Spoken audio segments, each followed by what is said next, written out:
Good morning, good evening, good night, wherever or whoever you may be. I'm Alan Orrante, and this is the Recluse podcast. Anthony Quintero and I had the honor of interviewing Eddie Villa, the older brother of professional skateboarder Van Wastell.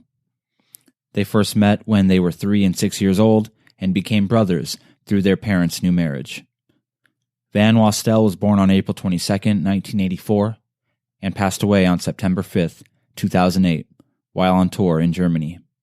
He was 24 years old. His death sent shockwaves throughout the skate community, for he was loved by many, and it was difficult for his older brother, Eddie Villa, the man you'll be hearing in this interview. Van Wastell was sponsored by Krooked, Vans, Spitfire, Maddox, Bones, and many other notable companies. He was discovered by pioneer street skater Mark Gonzales. The Gons would go on to turn Van pro for Krooked. Van would remain loyal to Krooked and the Gons until the end, despite the many offers he received from other companies. I want to thank Eddie Villa for welcoming Anthony and myself into his home. He was gracious, kind, and open. I admire the dedication he has for his brother. He keeps Van alive. At the end of the interview, I'm going to play a song written and performed by Eddie Villa. It's a song dedicated to his brother, and a song that seems to express all the emotions that come with losing a brother. There's a lot to be gleaned from this conversation. What is it like to have a brother, a best friend? What is it like to lose someone you love?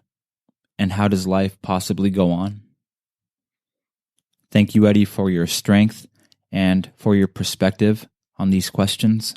I admire your passion and your dedication to your brother and his memory. So without further delay, this is a portrait of Van Wastell.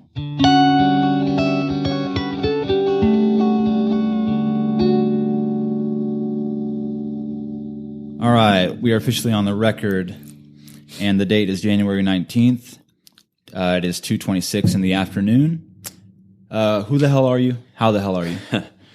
I am Eddie Villa, and I am Van Wastell's stepbrother.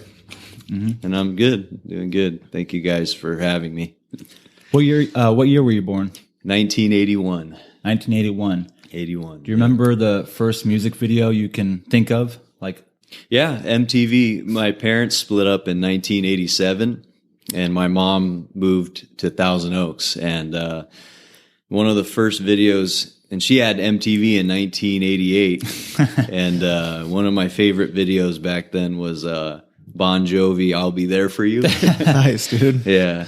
Nice. That's a great crazy one. That was one of my favorites when I was a kid, watching that, yeah. Where'd you guys live before Tia? Well, my dad lives in Newberry. Oh, gotcha. Same house. Like I grew up in, still there. My mom moved. Yeah.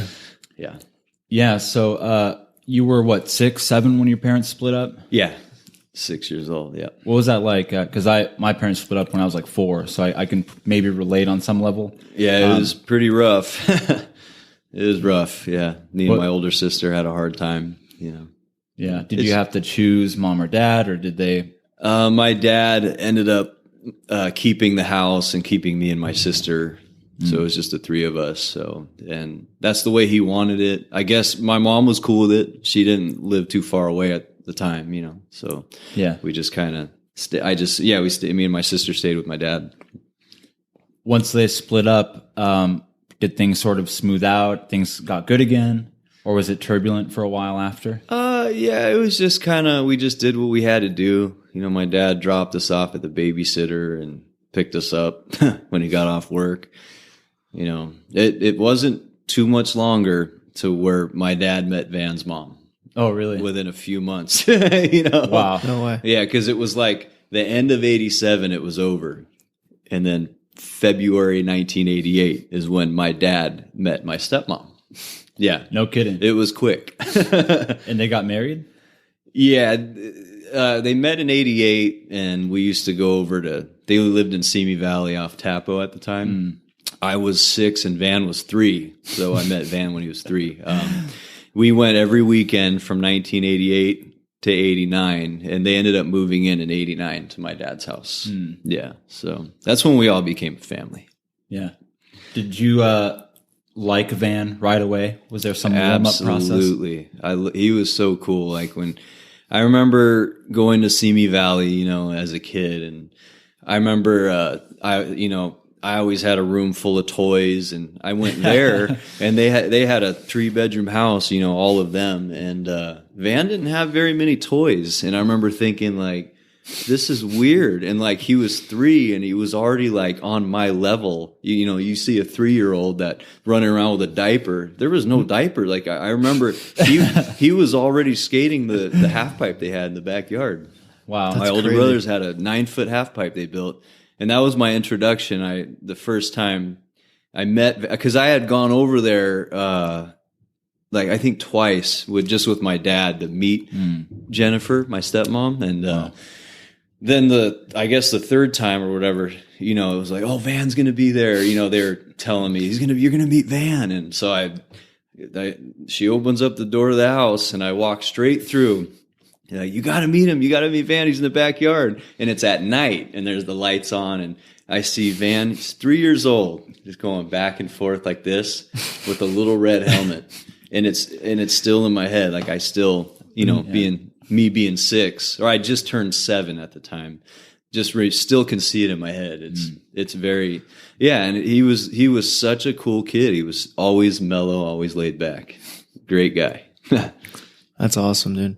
So sorry, No, it's exactly what you should be doing. Did you have younger siblings from your parents? No, just my older sister. Wow, so Van was special because you finally, maybe I say finally, but you then had a younger brother, a younger sibling. Yeah, it was nice. You know, because you were the baby, right? Yeah. You were always the youngest, until that point. Yeah, it's funny. My stepmom was talking about it recently. Like she, you know, I have like an older stepsister and 3 older stepbrothers. And the way it went, and she was just like, there was you and your sister, and then Van was younger than you, and then you and your sister filled that age gap. And then it was like my older stepsister. It literally like it went in sequential order. And that's the way she said it. And I was like, oh my gosh, you're right. You know, it actually worked out that way.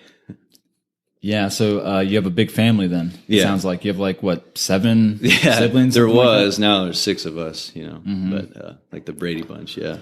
Did you, how long after you met Van, you pick up skateboarding? I liked skateboarding before I actually met Van, believe it or not. Nice. Yeah. In 1985, I got a skateboard of Airflex. When my parents were still together. I was like 4. Nice. And it was, I liked it back then, but definitely not as much as when I met, they came in my life. I mean, you show up and they have a mini ramp. Yeah, it was like magic. You're going to get in a skateboard after that. Yeah, because it was like Kurt, the one who's closest to me in age, he's like 5 years older. Like, you know, it was like taking my hand as a kid and saying, you know, this is like a real skateboard, and this is a ramp. We skate this ramp. And I was 7 years old going like, wow. You know? That was like always one of my dreams as a kid, is like to have your own half pipe or quarter pipe, you know, in the backyard. So that must have been awesome. Yeah. Me and Van built one together at my dad's house, 96. Built a 3-foot high, 4-foot wide. I got pictures of it somewhere. Right, dude. Yeah. Well, so what was it like? You know, what was Van like? You know, say the last 10 years that he was alive. You know, what were those years like? What was he like? It was a lot of fun. He was great.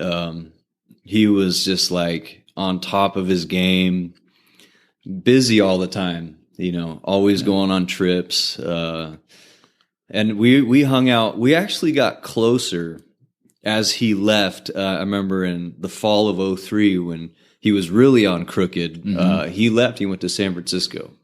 And I was, of course, sad, you know, because we were hanging out all the time. And then we were chatting on AIM. You know, AIM, dude. You guys remember that? Yeah, we do.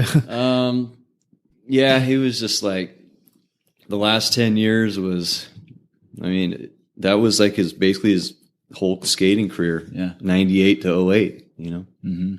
How old was he when he passed away? 24. 24. That's young. Yeah. I was 27. Man. I mean, man, I'm 30 and a 27-year-old sounds like a kid to me now. Even though, like, we're close in age, but so I can imagine being 24 is young. Yeah. I still remember the day I heard the news, Yeah. I can remember it clearly. Me too. Yeah. What were you doing when you heard?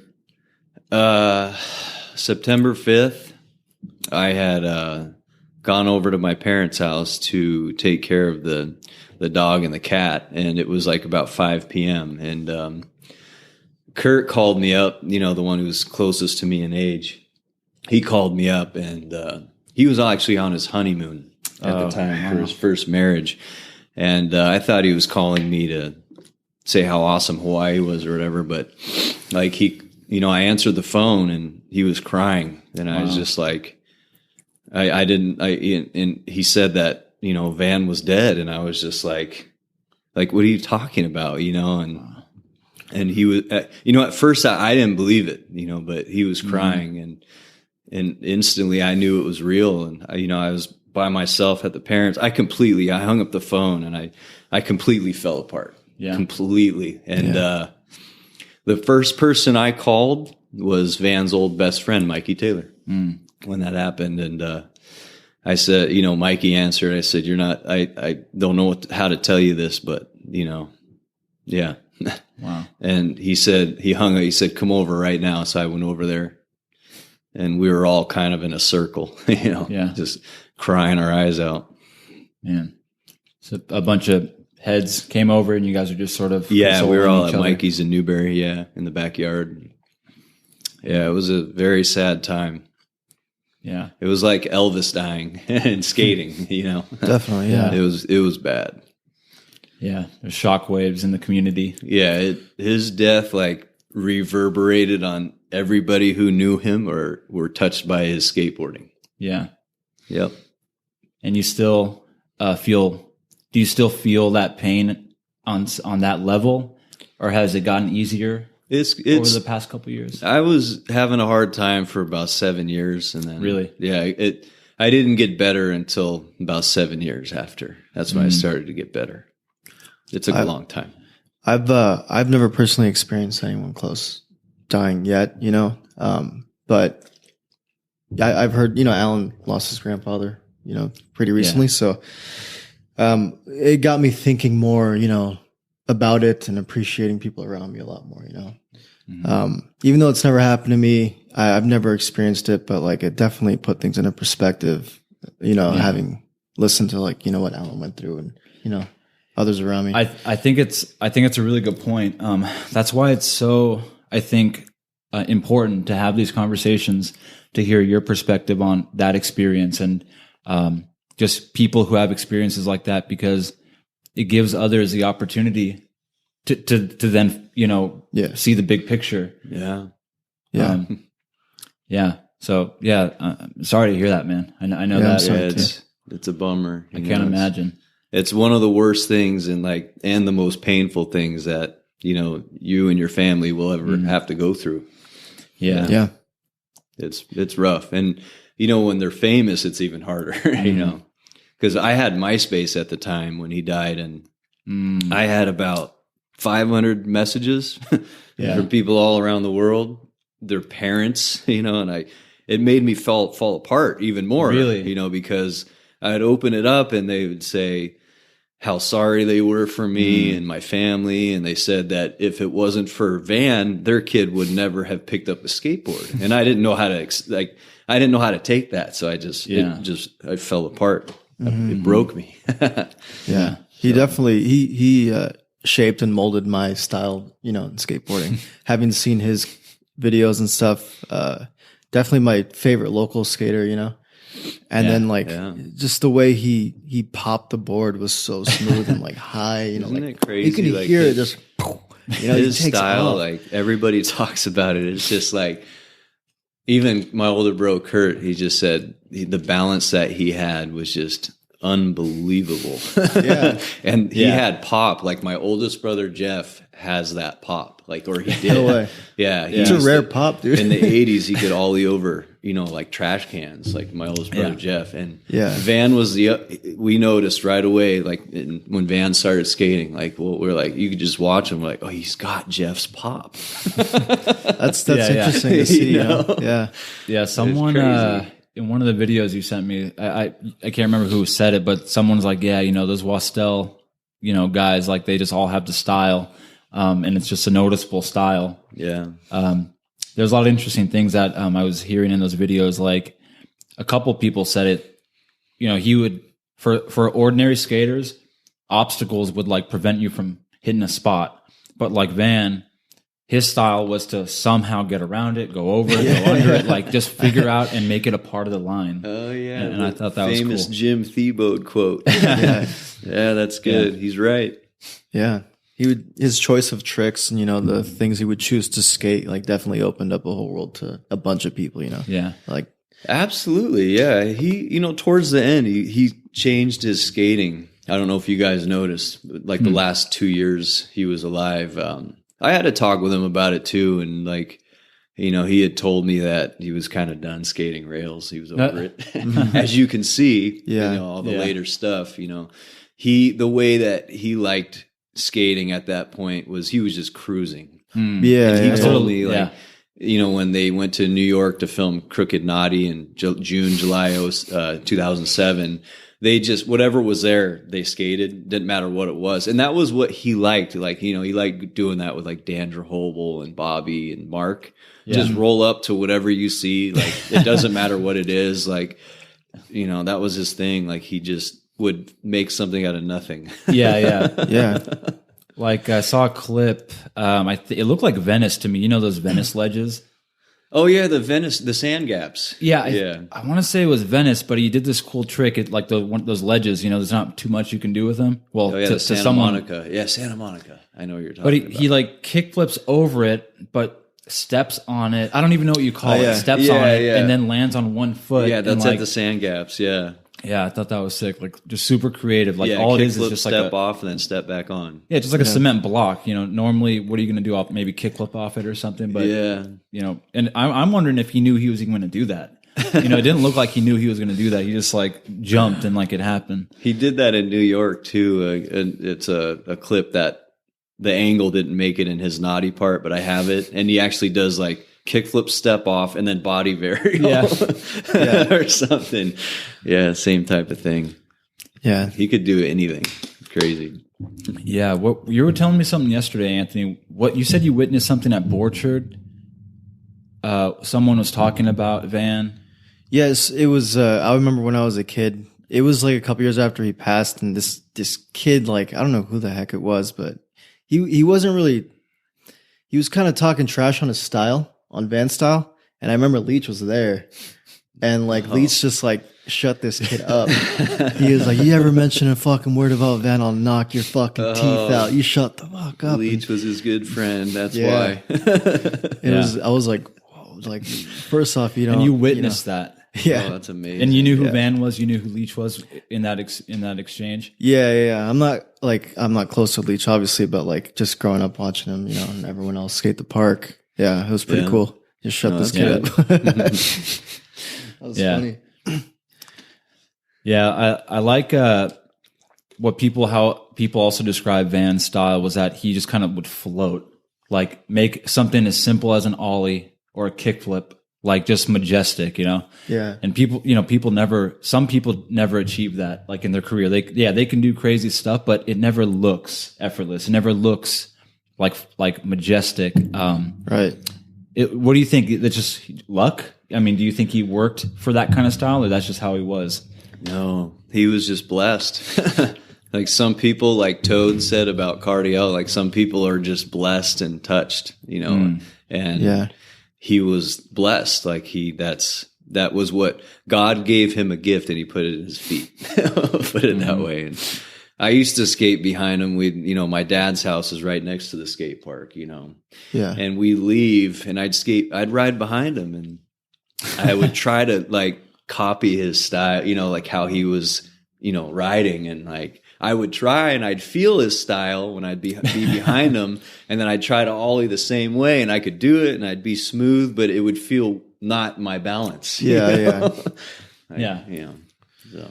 Did you ever feel like in his shadow, or were you just so proud of him? Like how did you view yourself compared to him? That's a great question. I never felt like I was in his shadow because he took me everywhere and always wanted me to be at, photo shoots, or when he was trying to trick in LA. For some reason, he always wanted me there. And I still, to this day, like, I would think about it. Even then, I'd be like, why does he always ask me? And sometimes I'd say no, because, I didn't always like being chased by the cops, I never felt like I was in his shadow because I felt like he made me a part of what he was doing. So, yeah. And, he took me everywhere, all the way to the crazy fast-paced streets of San Francisco, trying to skate behind him. Yeah. All the way to like the most ghetto, soulful streets of Los Angeles, Wow. He introduced me, he showed me the world, I'm very lucky.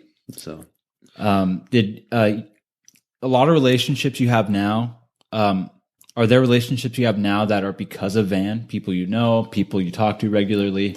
Absolutely. I wouldn't, if it wasn't for Van, I wouldn't have known anybody in the industry, he's that one guy that people like me can tell you that changes your whole life. He's that one guy who changed my whole life.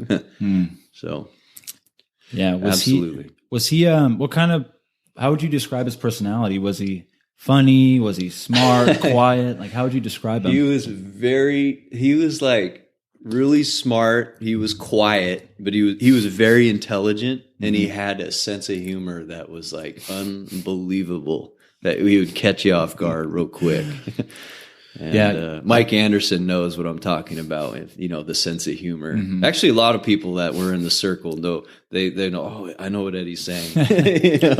I never got to meet Van personally, but just watching him from a distance, he seemed like a funny dude. Yeah, great sense of humor. Yeah, that's what I've heard. He had a very interesting sense of humor, and or like I was watching that. The documentary, the part 1 that you showed me, and there's this like interview that they're doing in that documentary. It's like dark out, and like, and they ask, or he's like, is this supposed to be serious? Yeah. And then like it's just funny. Like then those clips are so funny. You could see that sense of humor, I think. Yeah, you can a little bit. Yeah. The thing behind the whole thing with that was actually in Mexico. That was on a Vans trip. They sat everybody down. I actually have Van's whole... interesting. Yeah, I have a copy of Van's whole interview from Joe Krolik, was the Vans filmer. He sent it to me. Yeah, there's more. The thing with Van is that you see it a little bit there because he hated interviewing. He didn't want any part of any spotlight. He wasn't into skateboarding to do interviews or autographs or anything like that. His whole thing was like, are we done? Can I, yeah, he didn't want anything to do with that. I wonder stuff. why do you think that's just not the way he viewed it. His whole thing was like, he did the skateboarding because it gave him a ticket to travel the world. That's what he wanted. All he wanted to do is see the world. But, skateboarding was his ticket to do that. But he never wanted to be a part of any kind of spotlight. He always wanted to be behind. But then it's funny, in the early days, it's like, he wouldn't let you film him unless he was skating. Like even when I would try to film, in the house, he would hide. Or, just stupid stuff. But like, yeah, it's very interesting. He never reached for stardom or anything. He just did everything on his own terms, like his own way, on his own terms. And it's very rare for that actually to work out like that. You don't meet very many skateboarders who did their own thing on their own time, on their own terms, and were successful with it. You almost want to like shake it out. Like, I mean, I like people like that. So when I say this, maybe you'll understand what I'm trying to say. Like, there's a couple guys I know that are like that, where they don't want like the glamour and stuff. They just want the skating. And they're so good, but they're never like the loud one at the skate park, you know, wanting people to watch them. It's just, but like, you almost want to shake them and be like, dude, like, you're amazing. Like, just tell, you know, admit you're amazing already. You know, we want you to, you know that about yourself. I appreciate people like that. Very humble. Especially when they compliment you. Like, I know a couple guys that are like a lot better than me. And they'll compliment me. I'm like, dude, what? Like, you thought that kickflip was like good? Because like, you know, you could do that easily, you know, switch. I just appreciate kind people like that don't take themselves too seriously, you know? Yeah, that's cool. Yeah, we were kind of our older brothers because Kurt was a professional snowboarder in the 90s. Oh, no kidding. And is Kurt the oldest or? No, he's the one that's closest to me. Jeff's the oldest, but we got pretty lucky with being humble because they, you know, because we were so much younger than them. Mm-hmm. And if we were out of line, me and Van, because we were always together even when we were younger, if we were out of line or anything, they would put us in line and humble us. And we learned very quickly that, you know, at a young age that you don't act the fool because our older brothers would kick our asses, you know, if we acted. And what was it about them? Like, why were they like that? I don't know, but they had the right idea and they still do, you know, and they taught me and Van a lot, you know, on how to be humble and not loud like that. And, you know, like I'm too good or I'm too cool. They made, if we even tried, they would, oh my gosh, we wouldn't be doing that again. It doesn't look good either, you know, people that are out there like not at all. bragging or, you know, it's not a good look anyway. So it's wise of them to instill that humbleness. I mean, it just comes across so much better and you probably live a better life too. Not always thinking you're, you know, the best or the shit or whatever. Yeah, I agree. Yeah. You said Van was smart. Like, in what ways do you think he was smart? He was very intelligent. In high school, he got straight A's. Oh, really? Straight A's. I'm not kidding you guys. Wow. Ask my stepmom if you don't believe me. And it's funny because when we were in high school, you know, with these moms and parents who would, you know, we would be skating spots and they'd yell at us like we were delinquents or whatever. But they didn't even know that, like, you know, Van and Mikey Mikey Taylor got straight A's too. Really? Wow. Yeah. So they didn't know that, like, it's just the whole thing of like us riding a skateboard really kind of fractured that, you know, good image about any but yeah, they were like, Van was like so smart. And yeah, he was book smart. He was street smart, you know, like he taught me a lot, you know, cause he left, you know, the 805 before I did. Well, actually I never left, but he went to San Francisco and he learned a lot on the streets and LA too, you know? So, yeah. And, you know, he was good looking too. I mean, did girls like him? Be a ladies' man in a way? Me and him always had issues. We always wanted to get a good girl, but both me and him were like, our personalities were kind of in the same, like we were both like really kind of quiet about, and like our heads were more like skateboarding than like trying to play like the game with girls during those like young, like high school so years. We always had trouble like trying to land like a girl, but we always, you know, he always had a girl and I kind of did at the time too. We always had girls that were interested, but you know, I was just curious, like, did he ever have any passions aside from skateboarding? Because I know you're multi-talented in different areas. Like, was he like an artist or like drawing? Or Absolutely. Like that? Yeah. As the picture there on my fireplace, that painting down there, that's his. Oh, no way. Yeah.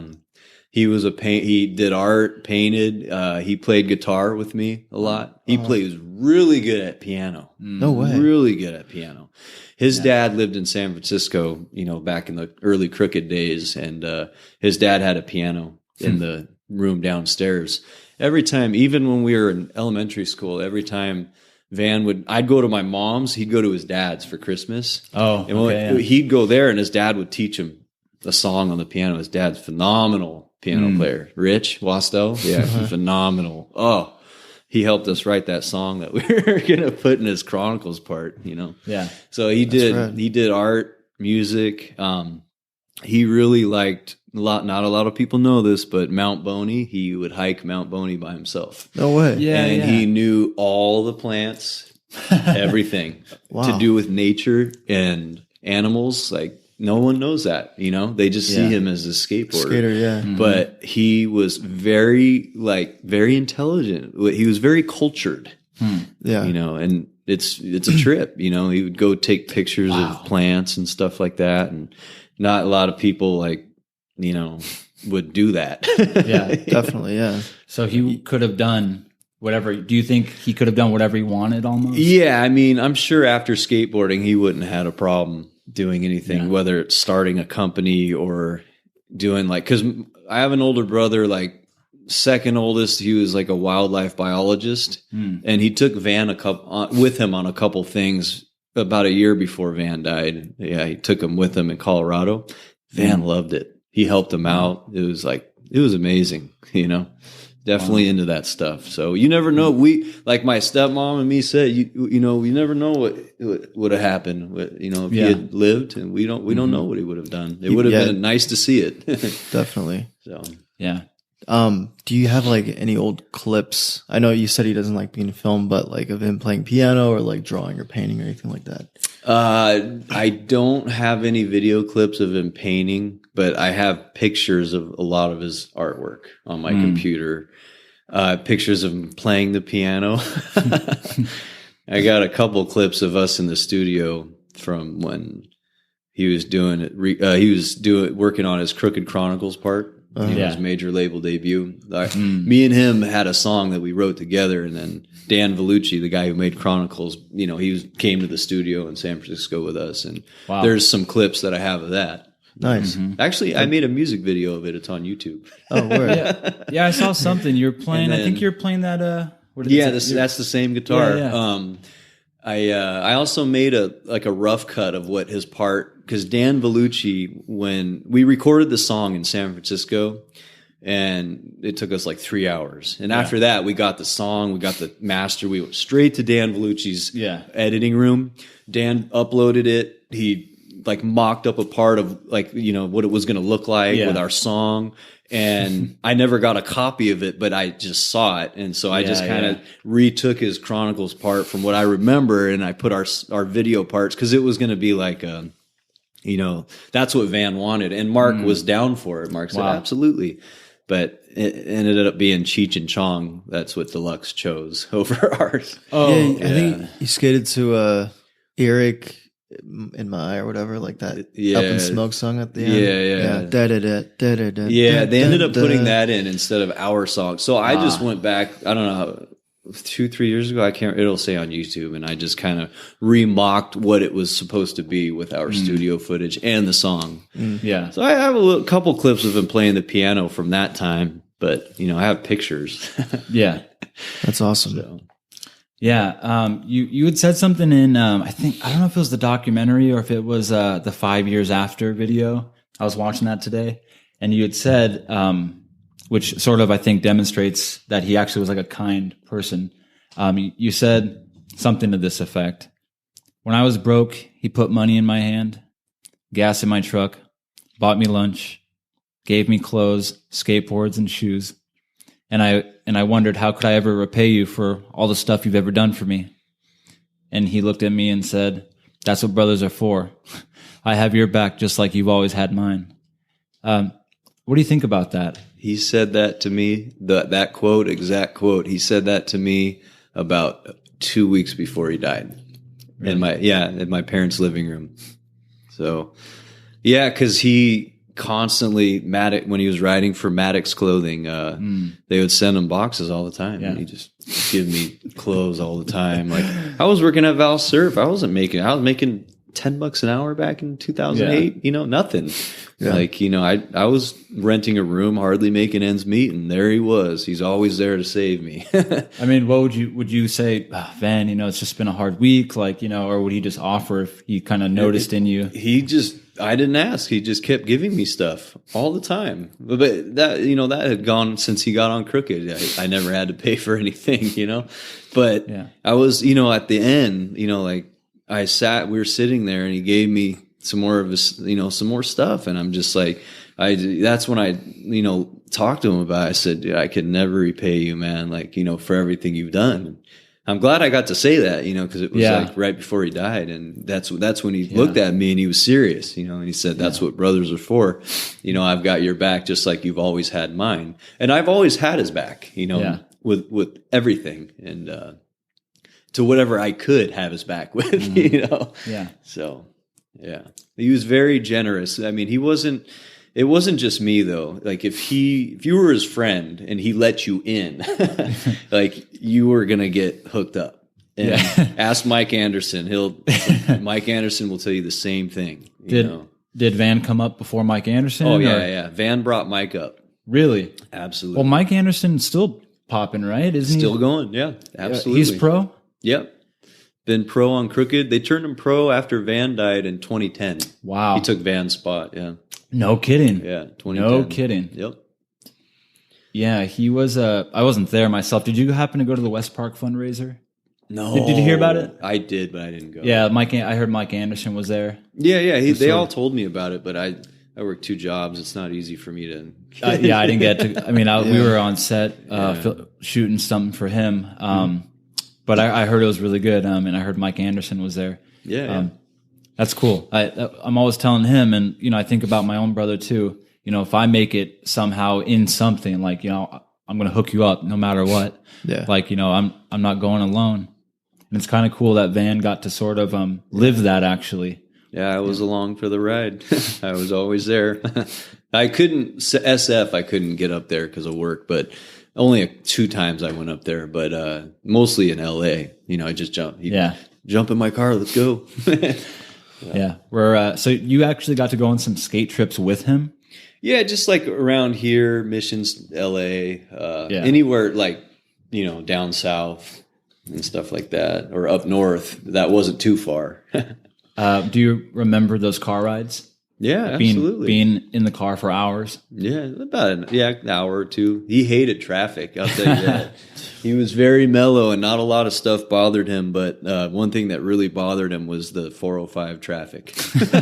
Dude, kills me too. I avoid it if I can. He had a little bit of road rage, but it wasn't that bad. But was he shy? Because I don't know. I wonder if quietness is the same thing as shyness, or was there actually a distinction between being shy and just being quiet? I don't know. Maybe not too. He wasn't too shy. He was just kind of reserved, Personality. He was just reserved. He was just he was really mellow. So very laid back. Yeah, I wonder. What was so special about the two of you? You said that, and what I mean by that is that you kind of hooked to each other real young. It just clicked immediately. Well, the age difference. When we were maybe? younger, it was like, we were we shared a room, but I mean, there was a lot of times where I was, we bickered. It's because I was a little bit older, and I was always so jealous of him because everything that I could do, he could always do it better. And my stepmom will tell you the same. Like she'll be like, "Yeah, he was jealous." Like. But like I said, we did our thing through high school, but we didn't start to really get closer until he went to San Francisco in 2003 when he moved up there. That's when we really that's when we started like talking. I noticed like we were chatting on AIM every night, in like 2003, 2004. And he was always sending me pictures, always hitting me up, like telling me what he was doing. And I kept saying, come back, move back, I miss you, dude. Like, Did you go up to visit him? Yeah, I went up there a couple times. Yeah. And he was up there with his dad? No, he was living in various places. With skaters and stuff. Yeah, like the last time I went up there, and I forget, it was the fall of 2007 or early 2008, I went up there. Well, he actually called me. He was living in the 6 Newell house, which is where like the Deluxe dudes live, and like Alyssa Steeman, and John, they all have that house on 6 Newell. He was promised a room, but he had been sleeping on the couch, and he called me up and he's like, dude, I need your help. He's like, I was promised this and it fell through. Can you, if I fly back can we drive up together and can we put all my stuff in your truck and move back? I said, absolutely. You know, and I couldn't have been happier that he'd been coming back. He flew down so that you guys could drive up yeah, together. we drove my truck up, we stayed the night in the 6 Newell house. Melissa Steamer was there. And that's so cool. there was 2 couches and they were like an L. And I remember it was freezing cold, so it had to have been the winter of 07. It was freezing cold, and you guys have any blankets at least? Not really. And he was just like, all right, that was when that Habitat video came out. We watched Inhabitants that night, and then Alyssa Steamer kind of came in and came out, and then she came back in and hung out with us, then went back out, and then we finally 10, 11 o'clock, we were trying to sleep on the couch and it was freezing cold and my feet were cold and Van was like, yeah, he's like, now imagine trying to sleep like this and skate the next day. Wow, yeah. That's what he told me. And he's like, I got to come back. And I said, thank God, So we drove back. Next day we drove back. We went down in the basement, got all of his boards, and we drove back. And I was so happy. Yeah. Were your folks proud of him? Yeah. Oh yeah. For everything he got to do in his life. Oh yeah. Took him around the world. I mean, Japan. Yeah. Was it a Krooked video that they did in Japan, or do you know what I'm That thinking? was his very first trip in Japan in 02. It was December. He got asked to go on that trip with Mark. I don't know if it was Mark that asked him, and Bobby, and he got invited to go on that trip to Japan. Wasn't on the team. No, he was riding City Stars boards. The footage, he's got a City Stars board.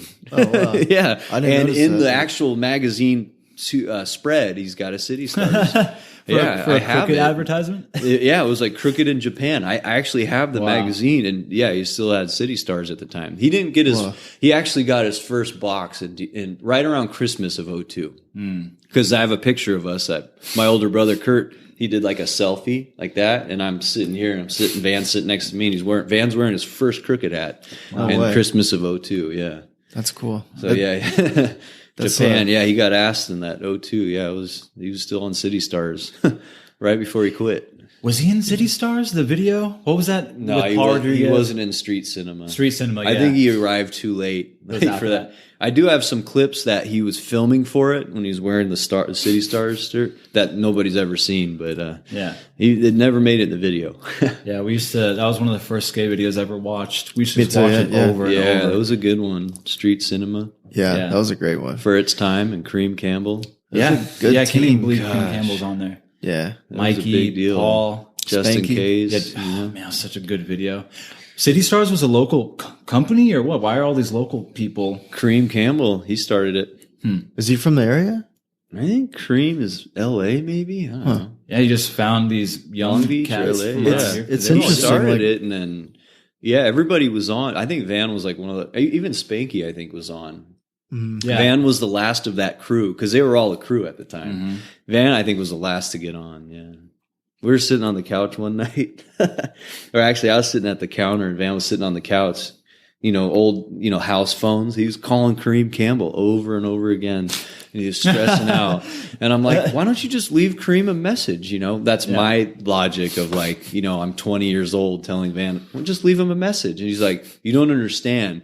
He gets 1 million calls a day. He's not going to get my message. Yeah. And what exactly was he calling him for? Just to be on the team? To confirm that he was going to be on the team. Well, Van at this point was a teenager still, right? Yeah, 17. Yeah. I can't even imagine Wow. that. How these young 17. skaters come up so early, like in the industry. Yeah, there's a lot of great skaters from this area. It's crazy. Even like Ventura, Oxnard, and not only that, but like musicians as well, like come from this area. Yeah, Like, this area that's is crazy. I like this area a lot. It's so interesting. I Ventura always County. wondered- Yeah, We all have our talents in our own ways. yeah. Yeah. I was really interested in the fact that you're a musician because we're musicians. We play a little guitar and like I play piano a little bit. And I just get this feeling that song that you wrote, it just must be very special to you. I've seen I'm not sure if there's one song that you wrote for Van, but there's some song that I saw come up a couple times. It might be the one from in the studio, maybe the song you wrote with Van. Yeah. Or did you write a song after? Yeah. Like right after he died. Yeah. So, something just came to me one day, and it just kept happening, and It just like wrote itself. Yeah. Practically? Yeah. Do you feel like it sort of communicates how you feel about the situation? Yeah. It's just like everything that was going on in my head, just all out in a song. Like, that's the way it kind of went. Was it sort of therapeutic to write it? You write the song and it sort of got something out of you? Yeah, when something's just kind of tornadoing inside your head for so long, it's like, and you're a musician, it's sometimes you got to get that out, and sometimes it just does it all on its own, without having to try. And that one I didn't really have to try; it was just there. Yeah. I've had a few of those songs where the lyrics just like come out, and I don't know where it's coming from, but I write it down. Because usually I have to force myself to write lyrics. Like riffs come to me all the time, but words don't. And every once in a while, I'll just get them flowing. So I make sure to write it down so I don't forget. Yeah. But yeah, it's interesting how it works out that way. So again, I think these conversations are really important because life. We're all going to pass away at some point, we're going to lose grandparents, or, we might be the person who's lost to our family.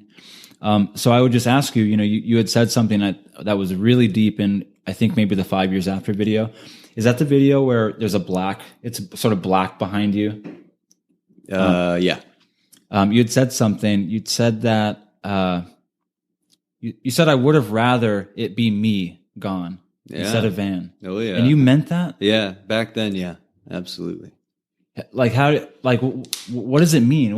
That was like when I was, the first 2 to 3 years after he died, I was like in heavy depression. Yeah.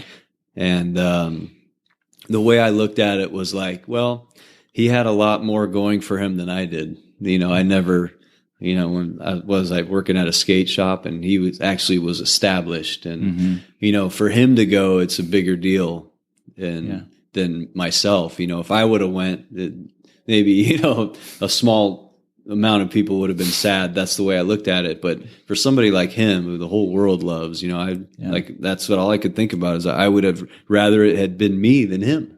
Yeah, that's how I was thinking back then. Yeah, you said that. It felt like half of you died, and that nothing.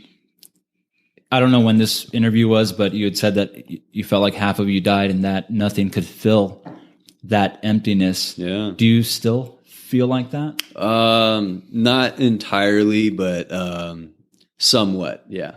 Yeah. It's still empty. Like getting this place I bought. That was our thing.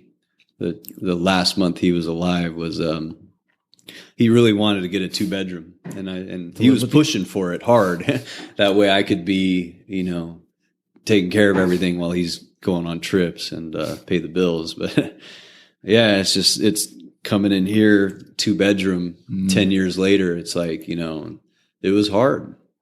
Do you is there some part of you, it's like you wish like Van could see this place? Do you think stuff like that to yourself? Yeah. Oh yeah. Like the way I looked at the whole thing, and like, I feel like that even though he's not here to see like what he has done and what he's achieved and what I've done for him, I think that if he could be like looking down and it like be confirmed that he's looking down at everything, I think he'd be down for it. Yeah, absolutely. Yeah. I think he'd love the spot. Yeah. He'd be down for it. Yeah. Yeah. I'm sure, he'd be very proud of you. Yeah, definitely. I could only hope. Yeah. Yeah. Yeah, it's really cool. You keep Van's memory alive. He's alive through you, you know, and through, I think in one of the videos, you really appreciate Mike Anderson because I think you said something that, Mike is also really keeping his memory alive. And how does Mike do that? What is it that you appreciate? Yeah, bless Mike for that, for sure. Like just shortly after too, Mike was always including him in things, you know, and pushing for Van to be included in, you know, future Krooked releases and stuff like that. Like Mike was always down to have him, you know, like, yeah. And Yeah. Your brother passed away on September 5th. Yep. Does your family get together? Do you guys still? Yeah, we go to the cemetery. Yeah, we just decorated his Christmas tree. I put it on Instagram. There's a picture of me on my Instagram. You know, Christmas tree on at his. Plot. At this. Yeah, my parents get a small little itty bitty Christmas tree, and we decorate it. You know, and then that's cool on Christmas. So yeah. I'm sure you've seen this, but you know what's I think really beautiful too is Jim's tribute to Van, which I assume you've seen. Oh yeah. It's very nice. Yeah. Yeah. I think you told me about it. Yeah. Too. Yeah. Jim, it's almost the back, or it is the back page of his book, and it says, "In honor of Van Wastell, R.I.P., who inspired so many people and is greatly missed every day." Did you spend any time with Jim back in those days? Oh yeah. Well, Jim with me, gosh, I go so far back with Jim because I was in 1995, 96. I was a freshman and Jim was a senior. Oh, okay. No kidding. Yeah. Jim, actually, we all idolized Jim. Like everybody in my your class. Brother too? Well, your brother would have been what, a year behind Jim? He was 2 or 3 years younger than me. Yeah. But, that's right. Sorry. Yeah. Your like, brother would have been in middle school, or everybody idolized Jim in the 90s because Jim was like, you know, amazing to watch. When I was 15, you know, and like we'd all go to this. We all gathered on the basketball court at Borchard because there was no skate park back then, and we'd skate the bank. And Jim was there, part of the crew. He was actually the one who would take us around to spots too. Really? Because Jim had a car. We didn't. You know, and Jim would take us to spots in Agora. He took us to spots like, gosh, and who would he take? Calabasas, Westlake. Yeah, and like even like friends of mine that were in my grade that skated, you know, it was like all of us, whoever. Yeah. Wow. Sometimes Mikey, and we'd all, it was a lot of fun. Yeah, because Jim's so reserved and quiet. Yeah, it's like I'm struggling a little bit to see how that would, you know, how he would. Did he reach out? Did you guys reach out? Hey, Jim, we'd love to skate with you. We'd just all be there with him at Borchard. Oh, I see. Yeah, so you know, it would if one of us or Jim or anybody wanted to skate something, you know, we'd all know about it. And then Jim had the car. Okay, so it's like, all right, let's go check it out. And Jim also had a half pipe in his backyard back then too. You guys skated that? Oh yeah, after school all the time. Well, yeah, Van was pretty good at vert. Wasn't that unusual? Or didn't some of the other guys in the group not really do much vert? Or Van was particularly good at it? Oh my gosh, it's funny you asked that. I tried so hard during the early mid Krooked days. I kept saying, man, you got to get some tranny in your part. You know, I tried so hard, and I'd always try to push him to get tranny in his part, and he just wouldn't do it. I don't know. You don't know why? But he was so good. Like, and everybody knew he could skate tranny, and, you know, but he just like, he's just like street. Only street. Yeah. I don't know. I tried. I would say something all the time. I'd be like, dude, you got to get something, like, you know. Well, I get the impression that he could have been really good at train. If he wanted to dedicate like his time to being, you know, on a half pipe, he probably would have started ripping, you know, like these other guys. He was good. He was super good. There's not much footage of him out there skating tranny, you know, but there's some, you know, like, I'm surprised in his Chronicles debut, he put me in his part. We were up at the broken pool. You know, I fall behind the broken pool in his part. You know, everybody laughs every time. That's me. And then I land the backside disaster. He was actually skating that the same day. And my clip, he chose my clip instead of his to be. And he had a make and everything? He did like just like I think a back Smith stall. I have it on my computer, but it just never made it. I think they put it in Project Deconstruction the same year. But it's like, I remember that was like we purposely went up there so he could get something. Really? Did he know that? We went up to the broken pool in Malibu, and Shad Lambert was there shooting Oh, wait a photos. second. You're talking about that pool. Is it sort of almost abandoned? Like, or is Yeah, it was a house that like burnt. I don't know if it burnt down. Yeah, that but place is killer. I haven't been there, but I've seen weird plenty of footage. because the pool it shifted down the mountain. Like there was really? a 6-foot gap in between where the pool was to like the ground dirt. is like split. Yeah, it was a 6 foot, and then when it shifted, it like kind of broke a little bit down, and then Whoa. it formed a perfect quarter pipe that was like 6 feet, but there was a bump to it. It was like Oh, yeah, you know. yeah, So yeah. that's kind of like I was trying that when I fell behind the pool, I was trying to blunt, but that bump it like it threw me off, and then I tried to step, and the top is only a brick length because the rest of the cement's gone, and my foot's. Did it hurt? I fell like 4 feet down on my back. You get the wind knocked out of you?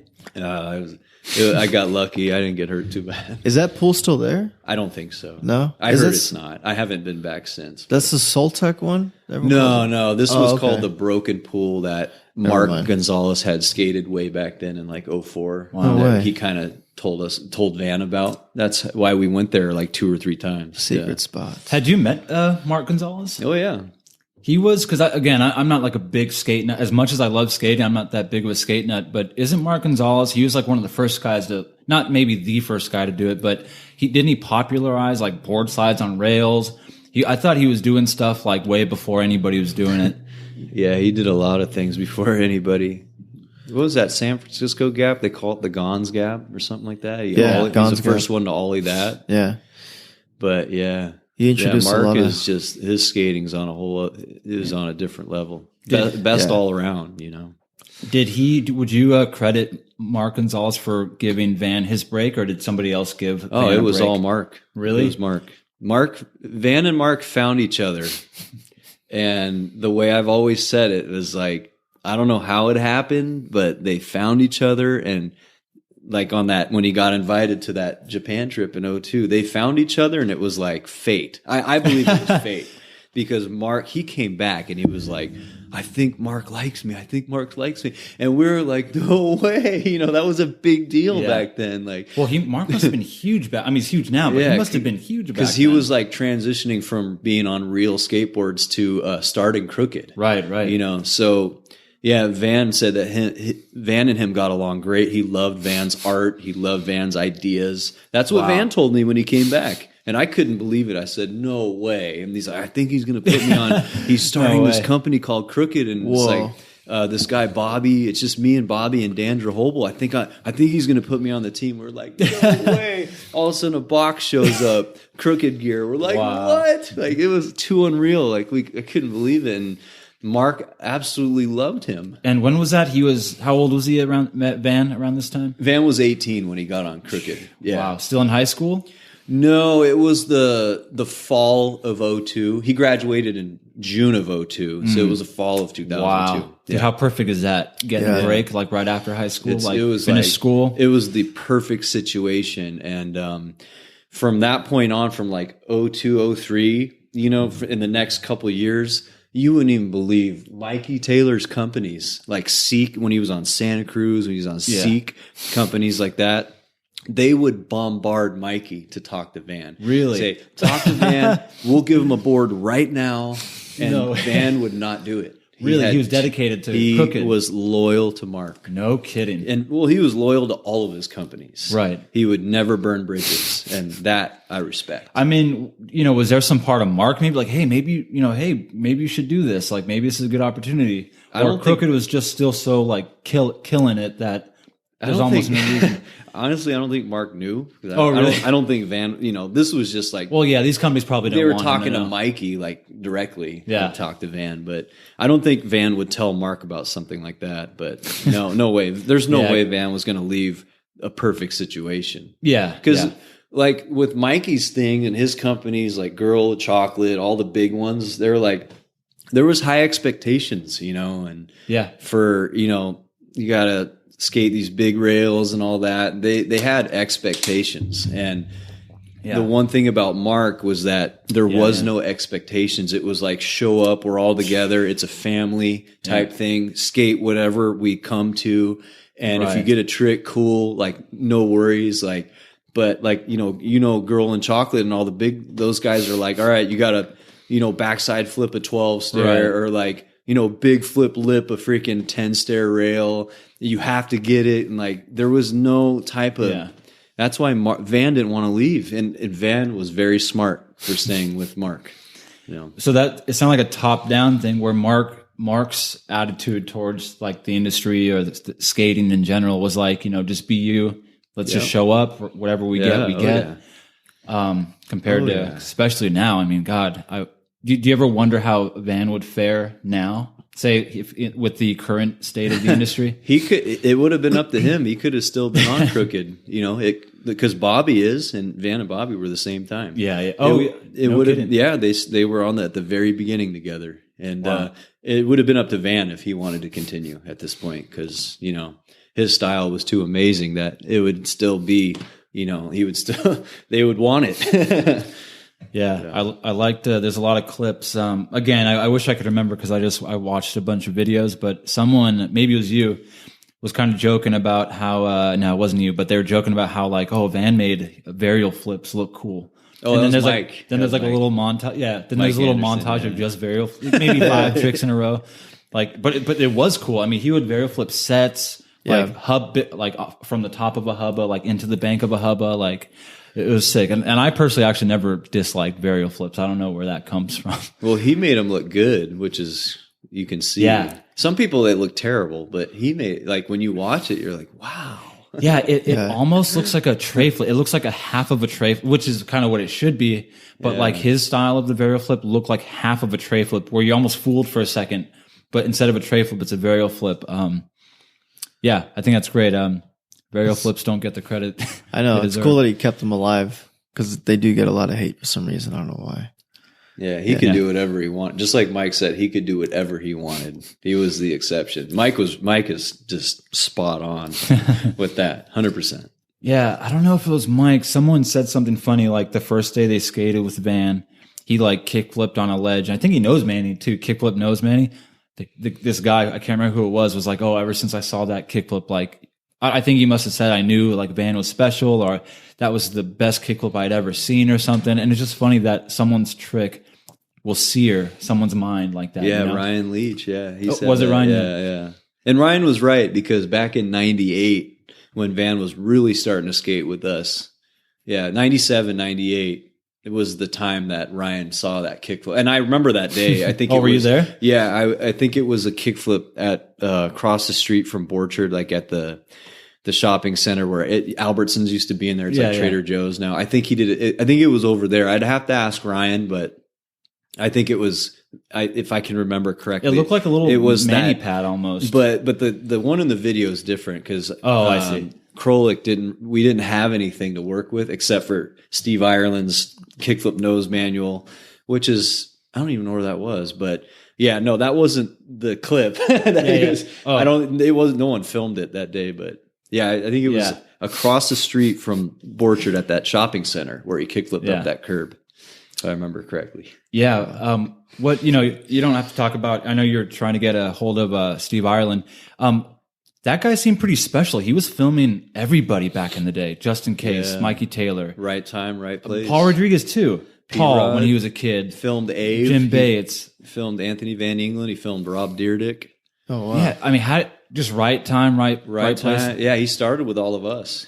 Who was he? Just a guy with a camera that basically just he went to our high school. He went to Newberry High, and he was a part of our Borchard crew. Mm-hmm. Yeah, absolutely. He was there every day. He skated, and he just I don't know. He got a camera, he got a VX, and then he just kind of went from there. And no kidding, filmed everything. And I think he knew that he had something special with Mikey, Van, and Justin Case. Those three, Ireland knew. And even if you were there when the 2001, 2002, when the skate park first opened at Borchard. Yeah, which I can't even imagine. If you were there like I was, and those three, Van, Justin, and Mikey Taylor, if you saw them, it was something to see. Were they just ripping it up? It was something to see. Wait, you can think back to the day Borchard opened. Not the very first day, but around the time it was like when we were going every day during that from 01 to 02. I mean, It were was you like pinching yourself? Like, is this real? Like, this is like so awesome. It seemed normal to me, but I would just watch, and I was just like, wow. But being a part of it, you don't really think of it as like a little kid fan. Right. I was right there skating with them, but not nearly. I was just skating the quarter pipe.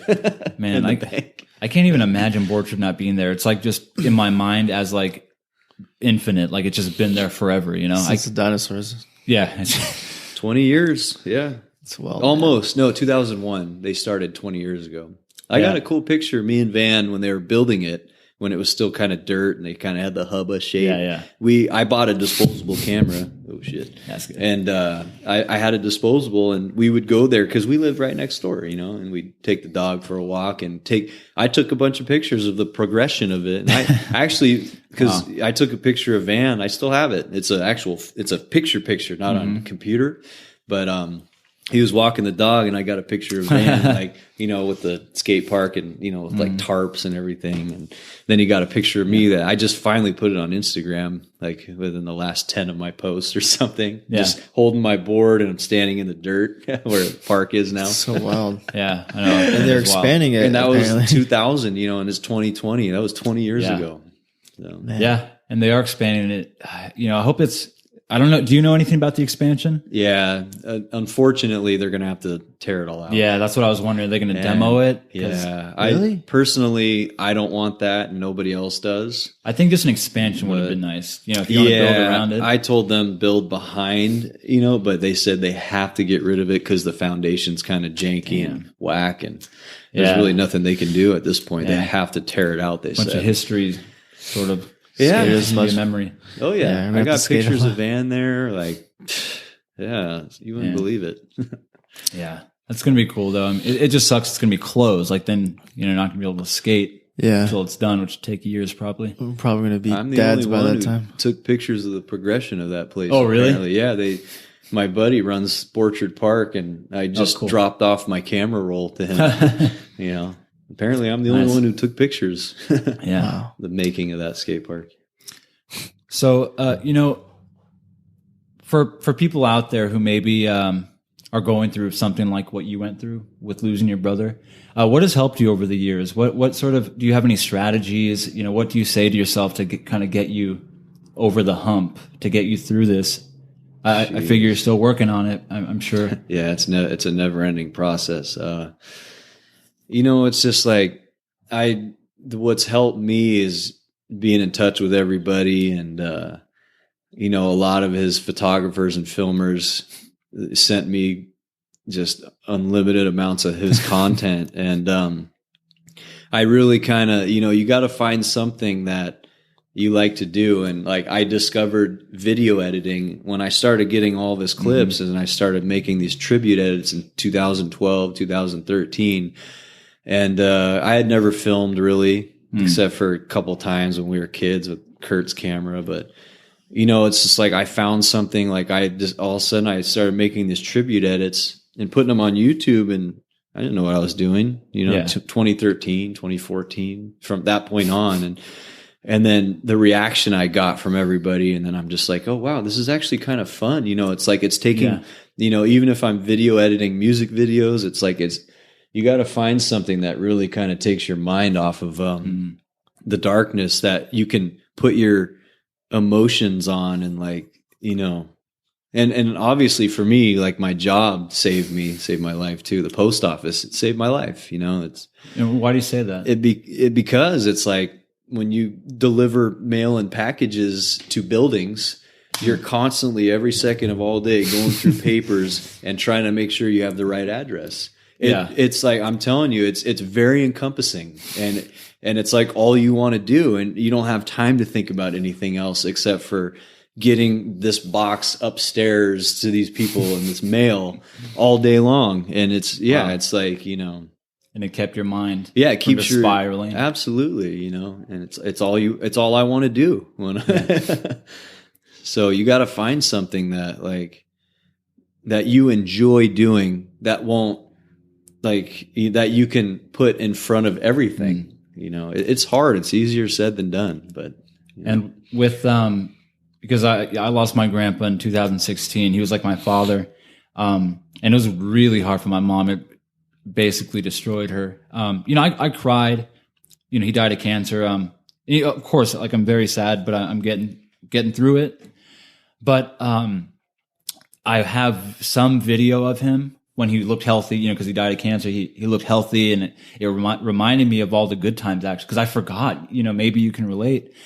All the good times just washed away, and all I could think about were him being sick, and then the funeral, and all the hard stuff. But when I saw those videos of him, a little younger, healthy, I was like, oh yeah, there was a life before we lost him that, like, I just lost sight of. So I ask you that because the first time I started watching those videos again, I got emotional, and it was a little hard. How do you feel when you watch your brother skate and you're watching him, smile on camera and stuff like that? Well, at first it was very hard. About 8 years ago. Could you do it at all? Were you able to even look at it? Yeah. I mean, I was very sad, but I was very happy to see what he had accomplished. I'm used to it now. All the stuff, like I have it all on my hard drive, and I look at it a lot, and it does remind me of the life that I used to have as well. Yeah. It just, like, I always think about, wow, like, what a fun time. And that it just reminds me of, what I used to have. Yeah. I got just a couple more questions. Do you have any questions, Anthony? Anything? No, not at the moment. What would you want? How do you want Van to be remembered? What do you want to be remembered about him? What I hope for his fans and, people who ever watch his skateboarding on YouTube, or anybody who even cares, that what I want for them to remember is, like, just how genuine and like giving and loving he was. And if, like, they could learn something from him, it would be to, like, help people around you and, like, who have less than you have, like he always did. So I got one more question for you. Who the hell are you? I'm Eddie Villa. My God. Who the fuck is Eddie? Nobody knows who I got one more question for you. Who the fuck are you? Yeah. Eddie Villa, it's been a pleasure. I appreciate you getting in touch, responding to me. It's so easy for people to, like, not read these messages. I thought this was very special to me. These conversations have to happen. People can learn, through stuff like this. They hear what you went through and what others have gone through, and I think it's very valuable. Thank you. Thank you for having us. Yeah, my pleasure. My pleasure.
side of me. Now that I'm all alone, well, I keep thinking about you now, and all the inside my soul.